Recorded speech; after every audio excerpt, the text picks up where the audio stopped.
दोस्तों, हमारे हिंदू परंपरा में शिवरात्रि का बहुत महत्व है और यह पर्व फाल्गुन मास के कृष्ण पक्ष की चतुर्दशी तिथि को मनाया जाता है। माना जाता है कि इस दिन प्रकाश के रूप में भगवान शिव जी प्रकट हुए थे और शिव जी का विवाह माता पार्वती के साथ इसी दिन हुआ था। इस दिन अगर आप सिर्फ पूजा पाठ करते हैं तो यकीन मानिए आपके जीवन में सुखों की प्राप्ति होगी। इस दिन भगवान भोलेनाथ की साधना करने से धन धान्य की वृद्धि होती है। यह दिन भगवान भोलेनाथ को प्रसन्न करने का बहुत ही खास दिन माना जाता है। भगवान भोलेनाथ भोले भंडारी है। वे एक लोटा जल से प्रसन्न हो जाते हैं, लेकिन भगवान भोलेनाथ शीघ्र ही गुस्सा भी हो जाते हैं। जहां भगवान भोलेनाथ को कुछ चीज प्रिय है तो वही कुछ चीजें अप्रिय भी है। कुछ चीज ऐसी है जिनका भगवान भोलेनाथ की पूजा में अगर इस्तेमाल न किया जाए तो भगवान भोलेनाथ का पूजा अधूरा माना जाता है।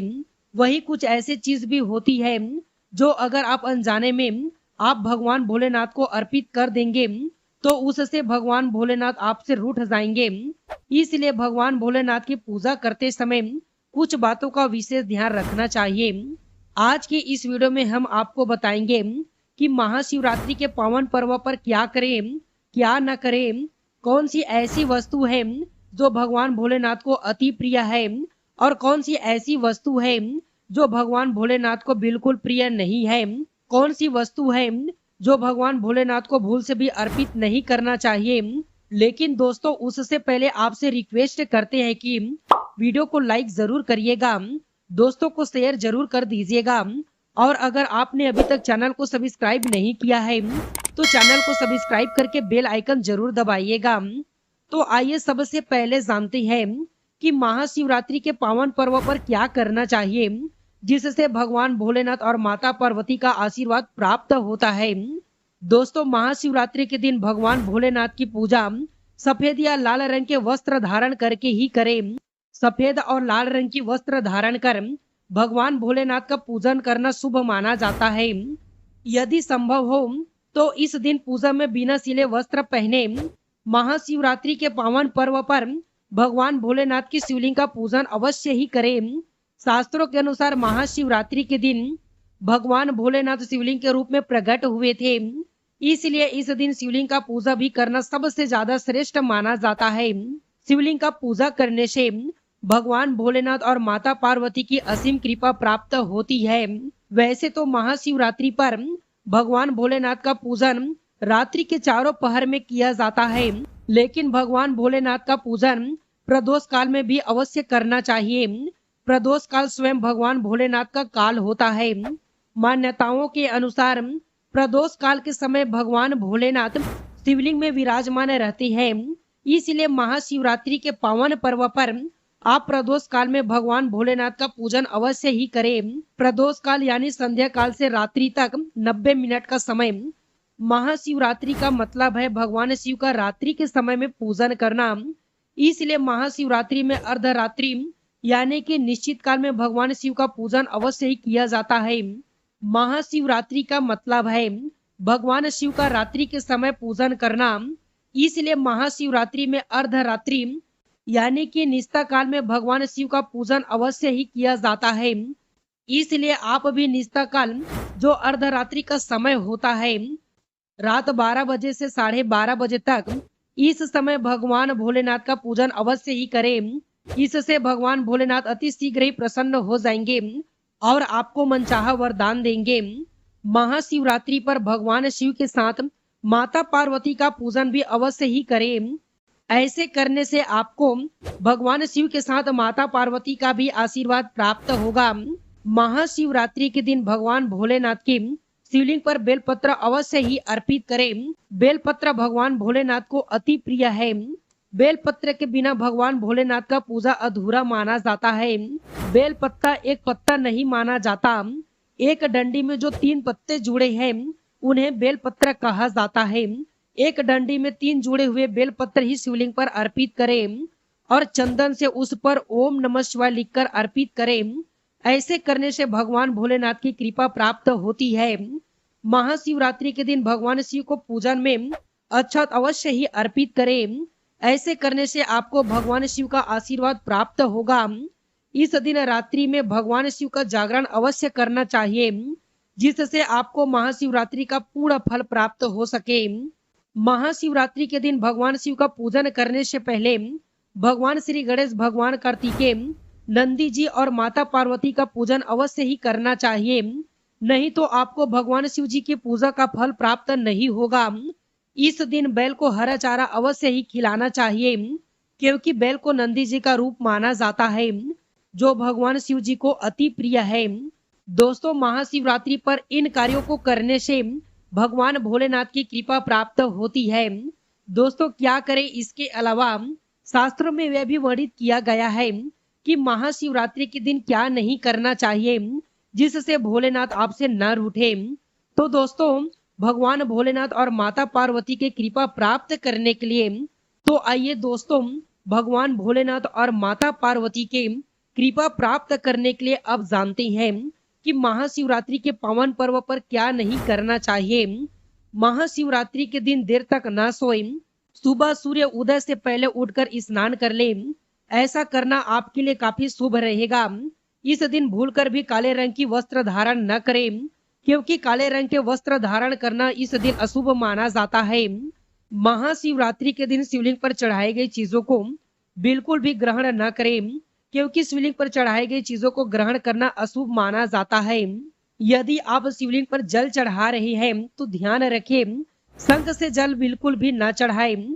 भगवान शिव को आप लोटे से जल अर्पित करें। शंख से भगवान भोलेनाथ का पूजन नहीं किया जाता है।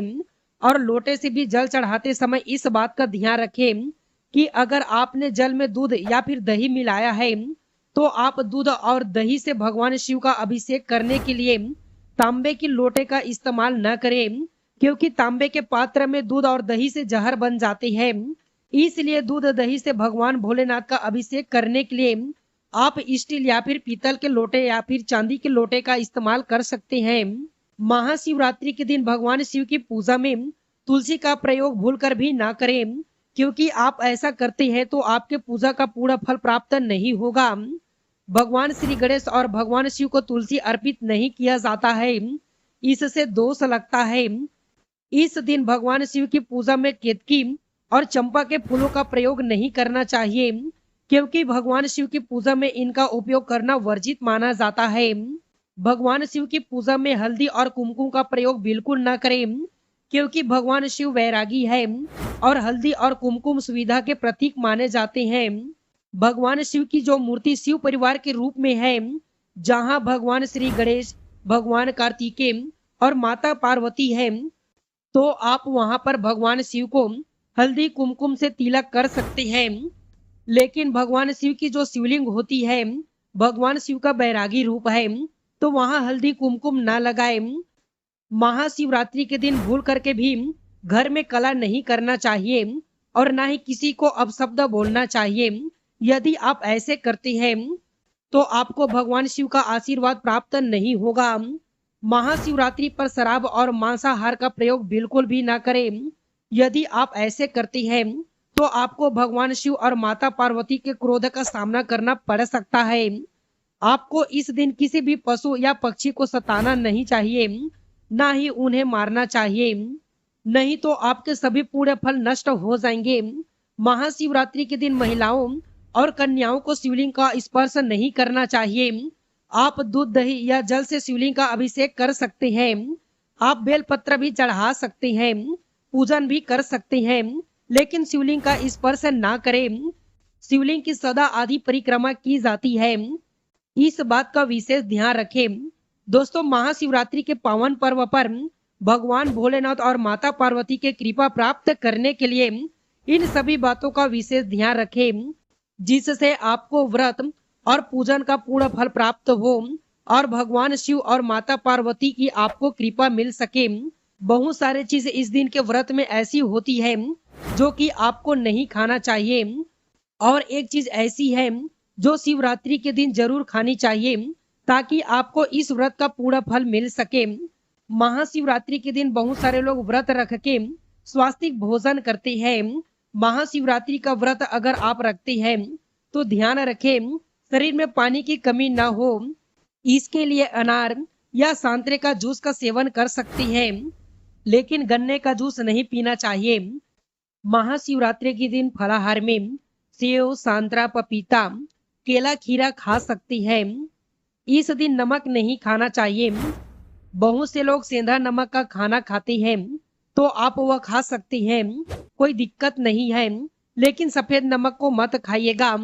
आलू का प्रयोग कर सकती हैं, पर काला नमक यानी ब्लैक साल्ट को मत खाइएगा।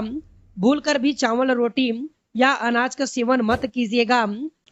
आप गेहूं तो एक बार खा सकते हैं, पर चावल मत खाइएगा। इस बात का ध्यान जरूर रखिएगा। दही वगैरह भी खा सकते हैं, कोई दिक्कत नहीं है। मूंगफली या मखाने को घी में फ्राई करके खा सकते हैं। मीठे चीजों का सेवन आप जरूर करें। गाजर, लौकी, खीर, साबूदाना, खिचड़ी खा सकते हैं। इस दिन कुट्टू के आटे का खाना भी बनाया जाता है, आप उसको भी खा सकते हैं, लेकिन अनाज और साधारण नमक का इस दिन व्रत में प्रयोग ना करें। सेंधा नमक का प्रयोग कर सकते हैं। लहसुन, प्याज, मांस, मदिरा भूल करके भी मत खाइएगा, वरना आपके व्रत का फल आपको कुछ भी नहीं मिलेगा। इन चीजों का आपको ध्यान रखना है। लेकिन वह खास चीज जो शिवलिंग पर अर्पित भी की जाएगी और खाई भी जाएगी, वह है पंचामृत। आप पंचामृत जरूर अर्पित करिएगा और बाद में उसकी प्रसाद के रूप में जरूर खाइएगा। दूसरी बात, इस दिन स्वास्थ्य तरीके का खाना बना करके खाया जाता है। आप फलाहार भी कर सकते हैं। आलू का हलवा, बॉइल किया हुआ शकरकंद या सिंघाड़े का हलवा भी खा सकती है। इस दिन शिवलिंग के ऊपर बेर जरूर अर्पित करें। उसके बाद फलाहार करते समय इस बेर को जरूर खाइए। याद रखिए, इससे शत्रु और विरोधी कभी सर नहीं उठाएंगे और जीवन में आपकी चारों दिशाओं में जय जयकार होगी। बेर अर्पित करने से दुश्मन का सर्वनाश होता है या फिर दुश्मन आपके खिलाफ कुछ भी नहीं कर पाते हैं। शिवलिंग पर केला जरूर अर्पित करिएगा। गुरुवार का दिन है तो इस दिन केला मत खाइएगा। वैसे महाशिवरात्रि के दिन आप दूध का सेवन कर सकती हैं, लेकिन केवल दूध नहीं, उसमें 2-4 चीनी के दाने डालकर ही सेवन करिएगा। केवल दूध कभी भी नहीं पीना चाहिए। व्रत त्योहारों में भूल करके भी नहीं पीना चाहिए। आप उसमें 2-4 दाना चीनी डाल सकते हैं। आप उसमें 2-4 दाना चीनी डाल करके पिए। भले ही आप फल नहीं खाते हैं, तो भी इस प्रकार से आपका व्रत पूरा होगा। और जब आप फलाहार करें तो उसमें 2 तुलसी के पत्ता डाल लीजिए, ताकि आपका व्रत पूरा हो। अगर आप भोले बाबा के भक्त हैं तो कमेंट बॉक्स में हर हर महादेव अवश्य लिखें। तो दोस्तों, ये थी आज की छोटी सी जानकारी थोड़ी भी पसंद आए तो वीडियो को लाइक कीजिए। आप हमारे चैनल को सब्सक्राइब कर लीजिए। वीडियो देखने के लिए आप सभी दर्शकों का बहुत बहुत धन्यवाद। ओम नमः शिवाय, हर हर महादेव।